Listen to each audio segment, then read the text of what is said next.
Hey, what's going on, guys? Alex here with TFL Bike, and there's some BMW news that we wanted to bring you today, actually relating to two different motorcycles, the R9T and also the R18, which are two completely different bikes in their lineup, but there's new info on both of them. Yeah, and it's new info from BMW's Heritage motorcycles, which are my personal favorites because they're really, really good looking and they use a lot of metal. It's really nice build quality on all their Heritage bikes. So the biggest news is of a successor to the R9T called the R12 nineT. So the name is getting a little bit longer.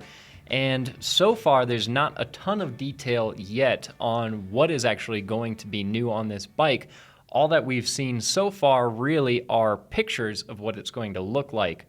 And it's definitely a little bit cleaner and more minimal of a design. If we compare it to what the old bike looked like, you can tell that there's not quite as much going on. So it's a different seat, it's a different tank. It's got a side cover on the new bike instead of this more busy framework and everything that was going on along the side of the old bike. And then it's kind of hard to tell. So in the press release, they haven't said specifically if it is an all-new motor. So in terms of powertrain, we're not really sure how much this bike is going to change. It is called the R12 nineT, which suggests that it's going to be a 1200, but the old bike is, an 1170, so you could call the old motor a 1200 easily and just carry that mostly over into the new bike. Yeah, I think we'll probably see it. I mean, they're not going to bring exactly the same engine over and make this big deal about it. So, and you can, just looking at it, you can see some differences, at least in terms of the style of it. So yeah, we don't know exactly what all is going to be different, but I would expect there are going to be some internal changes to the engine, if not an all-new motor in a similar design. It's obviously still going to have a boxer. It's still going to be pretty similar in displacement to the outgoing model was. Which it could be. But looking at the picture of the new engine and seeing that side by side with the old engine, the most apparent difference visually from the outside of the engine are the heads. The heads look a little bit different, but otherwise, if you look close at a lot of the details, a lot of these parts of the engine, you can see the same thing on the old motor. So in most ways, it looks pretty similar. If I had to guess, I would guess it's going to be more changes internally and then a couple of the covers like those heads. But I'd be kind of surprised if it's an all-new motor. Yeah, I think you're probably right. I think the head design that we're seeing probably goes with what they're doing to the rest of the bike, making it a more classic look. So as you said, the older model there, a little more of a streamlined, faster looking tank. This tank on the new one looks a little more classic, like the old school BMW bikes with those big flat knee cutouts.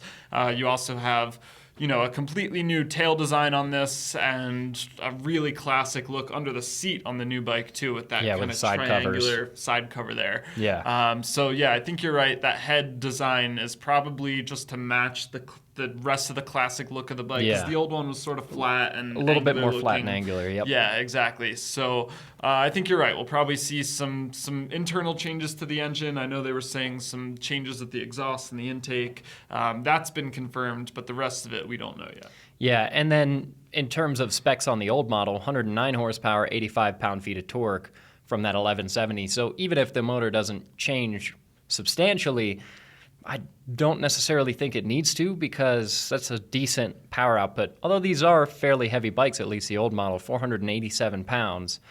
So hopefully it doesn't get any heavier. And I have actually had the chance to ride an R9T, and they're phenomenal bikes to ride. They're really, really nice, and I'm sure that's going to carry over into the new model. I like some of the styling changes that they've made here. One thing that is pretty sharp looking is this gauge set. What do you think of this? You're kind of the tech guy. I think it matches the bike perfectly. I mean, I love tech. I love, any motorcycle with a modern TFT screen, and BMW does some of that the best in the industry. They have some of the coolest screens.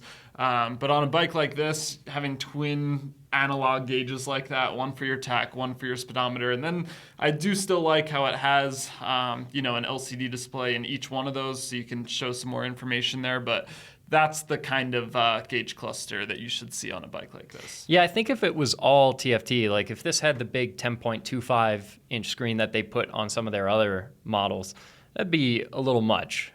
So yeah, no, I agree with you. I think that this matches perfectly.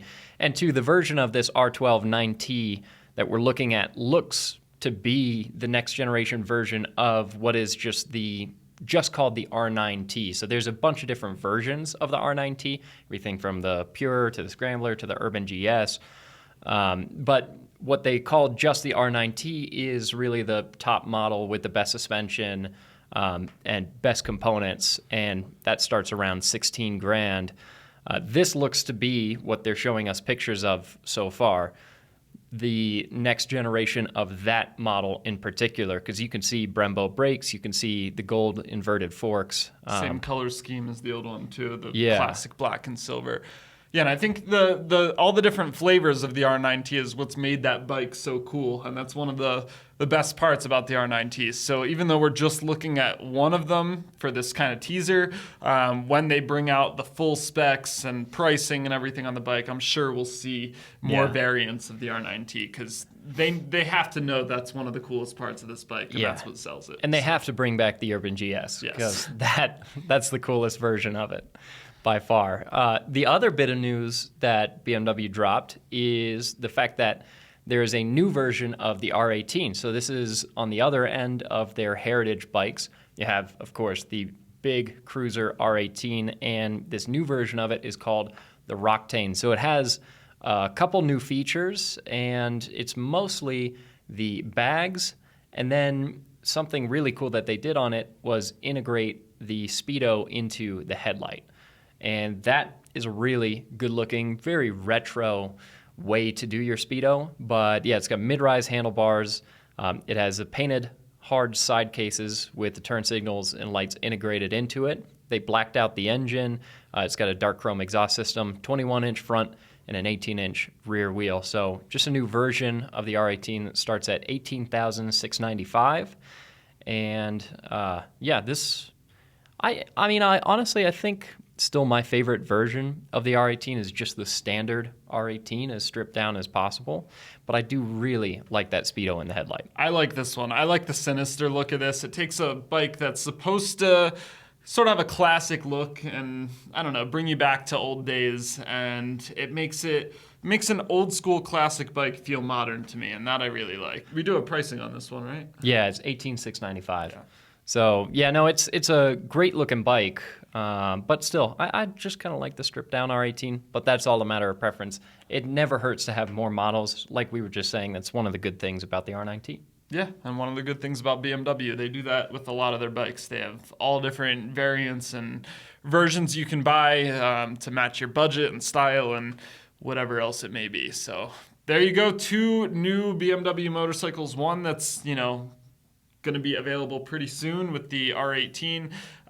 Pricing is out. You should be able to go into a dealership and figure out how to buy one of those pretty soon. The other one, the R9T, we'll just have to keep you guys posted. Hopefully we'll get some seat time on one of these. BMW is starting to give us some bikes. We just got, what did you ride home the other day? Yeah, I've got an R1250 RS here at the office that I've been spending some time on. It's a really, really nice bike. So yeah, hopefully we'll be getting more bikes from BMW, including this new R12 nineT, because that's more my style personally, and I know it's probably also your style too, because you like naked bikes. Yeah, there's not a whole lot of bikes that Kase and I agree on would be a bike. We agree on bikes we like a lot. I don't think there's a lot of bikes out there that both of us would be satisfied owning, and this, I think, would be one of them. Absolutely. So, there you go. Let us know in the comments what BMW bike you'd like to see us do long-term testing on next. We could try and line that up and reach out to BMW. Thanks for watching. Head on over to alltfl.com, and we'll see you in the next video.